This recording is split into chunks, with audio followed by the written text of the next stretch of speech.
want to take a couple minutes to discuss with you the topic of refinancing. I'm getting a lot of calls these days with these really low rates in the mortgage industry, with clients asking me about their refinance options, especially in regards to consolidating debt. Many people aren't aware of this great opportunity, especially in light of the fact that homes have increased in value so much so that they've now got this untapped equity. And so meanwhile, they possibly are paying very high interest rates on their line of credit, student loans, MasterCard, you name it. And sometimes it's not even about the rate, it's even just the monthly obligation. And they just are having a hard time keeping up, not being able to enjoy time with their family and friends.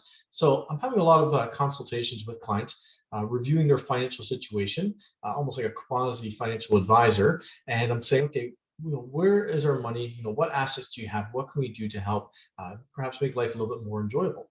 So recently, our developers over at Mortgage Architects have designed a really cool app that does an excellent job of breaking down the numbers for us in a very visually stimulating, understandable manner, which I think a lot of you will appreciate. So I thought I'm going to take a couple minutes and put a video out here. This is a free app. You can go in and you can download this through the store, and then you can go ahead and create your own scenario. So I'm going to take a few minutes. We're going to jump over from my desktop here into my cell phone, because this is designed for cell phone usage.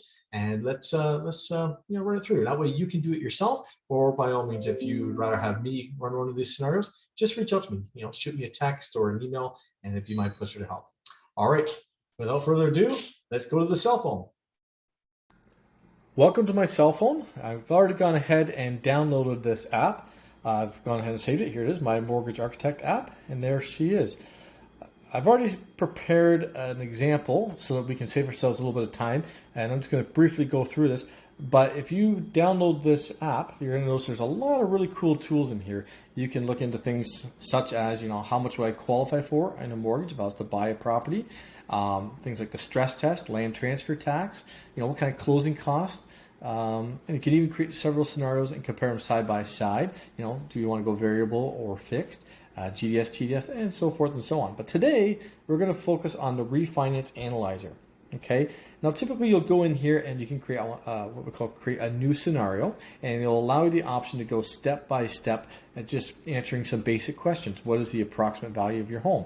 How much time is left on your mortgage? How many years is your mortgage amortized over? For instance, 23 years, 25 years. What's your current interest rate? Do you have a fixed rate, a variable, whatever else? I've gone ahead and already created a scenario just to help fast forward things a bit here. The first page, I've gone ahead and called this example at the top. It gives us kind of a summary, but I'm going to go into the edit section. You guys can do this anytime once you have your refinance analyzer up and running. And we're going to go through each step. So off the get-go, I'm taking a property, I'm making a number of assumptions here, and I'm assuming the value of the house is $800,000. Okay, the maximum loan to value for a typical refinance is 80% loan to value. There are the odd exceptions with B lenders. We can perhaps get a bit more there. Again, best to reach out to me if you have a scenario like that. Current balance in this example, we're saying the mortgage has got $250,000 remaining outstanding. The current rate was 3.1. Okay, we got 2 years remaining on this term right here, down to 22 months, almost 2 years. Okay. The renewal date we have down is December 31st of 2023. Oh, sorry, there it is. And we got 2 years remaining on the term. Sorry, and we are amortized over 22 years left. Okay. Now, in the debt section, we've gone ahead and I've just thrown a bunch of things in here. Things like the schooling, long-term loans, car loans, and MasterCards. Okay. I've put in not only what the interest rate is, because you'll see later on that that's important, but I've also put down what are our monthly obligations. Okay, in some of these cases, like the MasterCard, we're assuming you're just paying interest only, because that's often the case. Okay, but things like the car, we are paying both the interest and the principal. But even then, for some people, it can make it very stressful having to keep up with all these different debts. It's great you're paying off the car, but in the meanwhile, it's just making things very stressful from one month to the next. Okay. In this section here, we put in the various costs, because there are some costs that we have to factor for above and beyond perhaps interest savings, things like the legal expenses, your discharge fee, an appraisal fee. So I've gone ahead and already filled all these items in. And if you click here, we did have it in there. It looks like it might have gone out. So let's just say 400 discharge fee. Okay, there we go. Okay, appraisal fee. Other fees will go 0. Okay. All right. And now we're going to go to the new mortgage. So we've gone ahead and said, okay, in order to consolidate all these debts, to pay everything off, we're going to have to get a new mortgage of $283 in this example. And we've got technically $356,000 more in equity we could pull out. But in this example, we just want to try to keep our monthly debts lower, or our monthly obligations lower, and we want to reduce the interest we're paying. Okay, there's an example of a rate. We're assuming there will be about 20 years remaining on this mortgage, or just shy of that. So we're going to stick with the same term as what was there. So we're matching current. Okay, we're going to continue to pay the monthly. We're not going to do any increased payments, anything like that. If you want to get into those scenarios, by all means you can. But there's our full breakdown. And we're not taking any extra money out. Now, we have said we're going to cover the costs, the legal expenses, stuff like that. I've indicated that that's all going to be covered in the mortgage.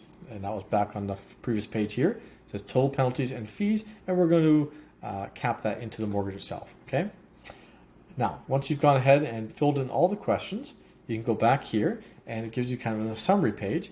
And what's cool is it says, okay, initially it's going to cost you more. But once we get in this example up to about 2 years in, we are actually going to save $3,800.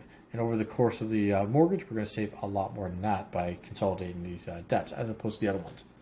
What I like to do is right here is to look at the or analysis. This is a quick little breakdown analysis, summary analysis. It says this is the interest on the blue you were paying, and there's the green, so you're paying a lot less in this example. And then, of course, we do have to factor for the various expenses that you would have to cover. Okay, so that all makes a lot of sense there. And then the other thing to keep in mind is not just about how much interest are you saving, but are you going to save some money month to month? And what I often say to clients is if you are, then you could perhaps put some of that additional money into a retirement or even try to hit the mortgage and pay it down much quicker. So in this example here, you're paying, your current payments are $22, $21, $61 monthly to cover the mortgage and everything else. And we're going to reduce that. So you're going to have a savings of almost $700 right here at the bottom. So that's quite a bit of money. Often I'll say to clients, why don't take half of that and do principal pay downs every month, and maybe take the other half and put it into a vacation account, or put it towards buying your new car in the future. And then again, there's that summary at the end. Another option, which is quite nice, is we can go here and we can look at the PDF version, which I find is a lot more detailed, a lot of details in there. And it kind of repeats what I said earlier, but the cool thing about this one is that you can actually email it to yourself or share it to like a family member or a friend, and it gives you a full side-by-side analysis of your current situation versus your proposed switch up. Okay, so hopefully you found that helpful. Now, I do get a lot of calls from clients saying, hey, Dan, I want to grow my real estate portfolio. I want to, get ahead financially. It's great I can pay off these debts, but how can I get ahead for the long run? Now, unfortunately, with houses being as expensive as they are, it's requiring larger and larger refinances, and perhaps you don't have enough equity in the property, which is what I'm often finding. So perhaps to think outside the box, consider using a refinance not just to pay off pre-existing debts, but perhaps to help grow your overall portfolio in the coming years. Now, a couple ways you can do that is, of course, pulling equity of the house to buy a rental property. But again, if you don't have enough money in there, or maybe you just don't qualify to borrow enough from the house, as per this example here, we've got lots of equity, but perhaps the client doesn't qualify because of GDS and TDS ratios. Again, always a good idea to give me a call on that. But in the meanwhile, what you could do is you could pull some money out of the property, put that into your RSPs, and then down the road, perhaps once you build those RSPs enough, or maybe a TFSA, then you can utilize that money towards a down payment on the house. The other thing you can do is by refinancing your home, you can actually increase the amortization of the overall mortgage, hence reducing your monthly obligation, and then you can take the additional monies and put that into a TFSA again, so down the road you can buy a rental or whatever it is you want to do there. The other thing I'm finding with a lot of people nowadays is that we don't have pension plans. And as much as we want to be responsible, it's not as much fun putting money to RSPs or TFSAs. We'd much rather perhaps put that money towards a vacation or whatever else. So we really need that obligation to force us to put money aside. So I've found for some clients, it makes sense to utilize a thing like a refinance to pull some additional monies out. So I'm going to show you and then put that into the RSPs. And then because you have to pay your mortgage, you will pay the mortgage, and then that money that you've invested will be there in your RSPs, and that will grow. And the best part about it, it will actually grow at a much faster rate and set you up in a much better position. So I'm finding a lot of clients are saying, hey, with rates this low, this is a good time to take some equity out of my house and try to grow my RSP portfolio. So I've gone ahead and also created another example here underneath the refinance analyzer. Oh, and I've gone ahead and called this one the portfolio growth scenario here. And again, we're going to go right into the edit side of things. And everything I've kept exactly the same as what we had on the previous one. Okay, $800,000 value, pre-existing mortgage. We want to, of course, pay off the debts. That's, you know, the first and foremost always, especially bad debts with high interest rates. But in this case, if you look down here underneath the new mortgage, I've said we want to take out an additional $50,000 towards the home. The other thing I've gone ahead and done is I've changed the amortization right here to 30 years. Okay, and we're going to see that in a few seconds. We look at the analysis. What is that going to do to our payments? How much extra money we're going to have in hand every single month and every single year? And that's about it. So now going back to the previous page, we're going to look at the analysis here. I'm not going to bother emailing it right now, but not a bad idea. That way it's bigger. If you're anything like me, this is a little hard to see on these small cell phones. But as you can see, here's an example of the proposed solution, the new mortgage. So it's going to be much higher. But if you look here, our current payments are going to save us roughly $10,000 a year. So that's $10,000 if you're disciplined enough that you can put into TFSA, let that grow, plus the additional $50,000, and eventually you can perhaps use that if you want to buy a rental property if that's your aspirations. Okay, it gives us a full breakdown as to what you're looking at every single month, and are you going to save money? Okay, so the ironic part about this is that you're actually borrowing an additional $50,000 on the mortgage, and yet somehow, because you are amortizing over 30 years as opposed to say 20 years, you're actually paying less per month, which means you can grow your portfolio. And then of course down the road, once you have you've built up your RSPs, you can go ahead and sell those, pay off the loan, or pay off the house a little quicker. Okay, so there's the full breakdown. If you'd like, we can definitely do a meeting through Zoom or in office if you'd like, and we can kind of go through this in a lot more detail. I'm going to jump from my cell phone here over to my computer again, because my good friend at BMO, Greg Gingrich, which I highly recommend, he's a financial advisor, has shared with me a calculator that shows that it can be used for many things, but what I've gone ahead is used the same scenario of $50,000, and I'm going to show you how investing or a lump sum up front of $50,000 as opposed to putting aside $200 a month, because roughly $50,000 will cost you about $200 extra on a mortgage, and you can see that through this calculator here.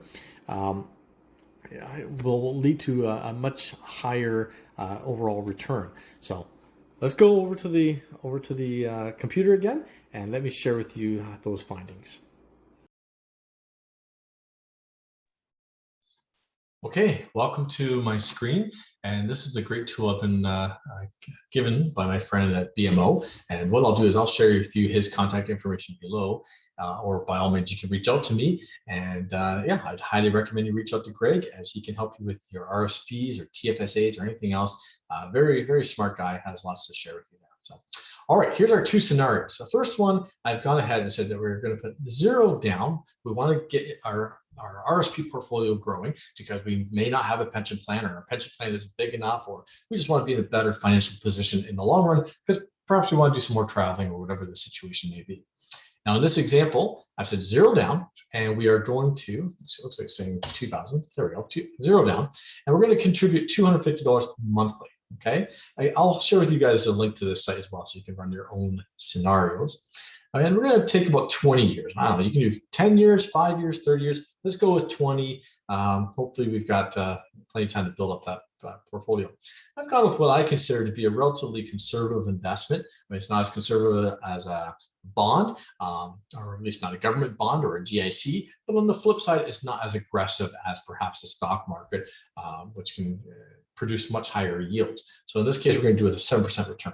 Okay, I've gone ahead and done the exact same thing on the other side here. Okay, so you can see my screen. But in this scenario, I'm assuming we're going to put $50,000 down because we've gone ahead and pulled 50,000 equity out of the home. In doing so, I realize that the client or whoever I'm dealing with here is going to have a higher mortgage payment every single month. And I know that's roughly with the rates where they are today, it's going to run you about $200 monthly. So in this case, we're going to now reduce our minimum or our RSP contribution from $250 as per this side here to only $50 a month. Okay, the other $200 that we would put in RSPs, we're now going to put that into the mortgage instead to kind of pay that off. Okay. Now, again, 20 years, 7%, 7%. Now look at the findings as we roll down here, scroll down. And it's giving us a nice little breakdown year by year. And as you see, the first year or first 5 years in this example, where we've done just a 250 monthly, we will have roughly $15,000 deposited, and we've made an extra 2340. That's good. But if you look over here, assuming you would have invested 50,000 off the get-go, you're going to have 53,000, and you've actually grown 21,000. So significant jump in just 5 years. And as you go into your 10-year, 15, and 20 years, as per this example, and it gives us a nice summary at the very bottom, you can see that your total deposit would have been 60,000 over the course of 20 years, where in this case, it's practically the same, but we've only done $50 per month and the 50,000 up front. Okay, your savings growth though, we've now grown the portfolio by 165,000 to a new value of 227,000, as opposed to this side where we've only grown it by 66,000, and hence the value of the overall portfolio is only 126,000. So come retirement, you're going to have significantly more money that you can just utilize for your retirement plans. Hopefully this makes sense. If not, by all means, we can jump on Zoom or we can meet in the office sometime, and I'd be more than happy to share with you some more information regarding how you can grow your RSPs and utilize the equity in your home. If need be, I can definitely introduce you to my good friend Greg there, and I'm sure he can do a much better job of explaining to you the financial benefits of the TFSA and RSPs and whatever else then. Okay. So thanks again for your time. It's been a pleasure sharing with you this video. Hopefully you found it informative. Remember, in order to run these scenarios, follow the link, download my app, and then go nuts. You can do all your own personal stuff, run whatever scenarios you want. If you have any questions, feel free to reach out to me. I believe you can even text me right through the app itself. Okay, I'd love to help you and love to help set you guys up for the long run. Have yourself a great day.